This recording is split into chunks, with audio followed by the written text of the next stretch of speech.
Mais c'était vraiment un environnement aérodynamique tout à fait nouveau pour notre entraînement.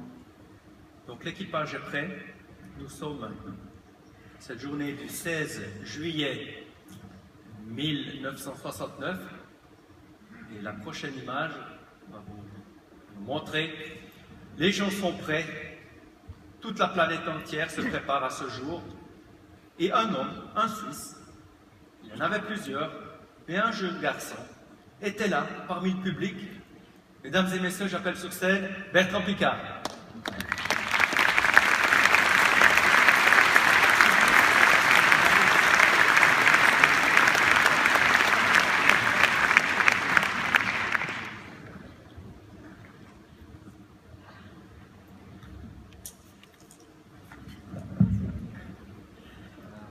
Bertrand, cette journée du 16 juillet 1969, les gens ne le savent pas forcément nous. En tout cas, moi je ne le savais pas avant. Que faisais-tu à Kennedy Space Center le jour du lancement? En fait, bonsoir à tous. En fait, Wernher von Braun, que Buzz Aldrin a mentionné tout à l'heure, qui était le père du programme spatial américain, était un ami de la famille. Donc, Wernher von Braun venait régulièrement à la maison. Il m'a présenté à presque tous les astronautes américains à l'époque. Et le soir avant le décollage d'Apollo 11, nous étions à Cap Kennedy en famille. Et Wernher m'a demandé où je serais pour le décollage du lendemain. Et puis, j'avais pas encore de place particulière. Il m'a dit, écoute, alors viens à la maison.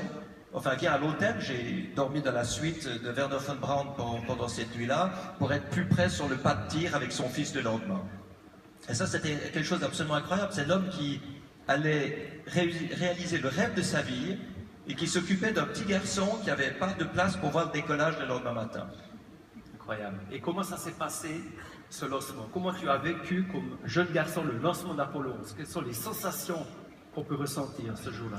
Bon, il faut réaliser qu'à l'époque, c'était tout un pays, c'était les États-Unis en entier qui étaient focalisés sur la conquête spatiale. Moi, j'ai vécu 2 ans là-bas, j'étais à l'école américaine et tout le monde ne parlait que de la mission Apollo et de la conquête de la Lune. Alors, être le lendemain matin tout près de cette fusée qui allait décoller, c'était un privilège absolument incroyable. D'ailleurs, j'avais eu le droit de manquer l'école pour aller regarder ce départ à condition de faire un exposé pour tous mes camarades de classe en rentrant. C'est comme ça que j'avais eu l'autorisation d'y aller. Puis vous voyez partir cette fusée avec d'abord la lumière, ensuite vous avez le sol qui tremble sous vos pieds, vous avez tout l'air ensuite, toute l'onde de choc qui arrive et vous sentez votre corps qui tremble.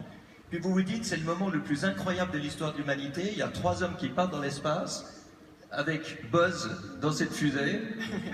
Le pauvre Buzz qui n'a pas vu le décollage d'Apollo 11, alors que moi je l'ai vu. Merci beaucoup, Bertrand.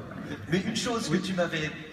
En fait, ce qui est amusant, c'est que la raison pour laquelle je suis ici ce soir, c'est une autre anecdote que j'avais racontée à Lucas et qui justifie qu'il m'ait invité ici. C'est qu'en fait, Wernher von Braun nous a raconté que après l'ascension stratosphérique de mon grand-père en 1931 et 32, il y en a eu 2, il a été écouter mon grand-père dans une conférence. Et c'est à la suite de cette conférence qu'il s'est dit, mon rêve, c'est de faire des fusées et d'envoyer une fusée sur la Lune. Et c'est ça qui avait fait le lien, en fait, entre mon grand-père, mon père et von Braun. Intéressant, hein? Intéressant. Comme quoi, peut-être qu'une petite partie du programme spatial américain est née en Suisse. Merci beaucoup, Bertrand.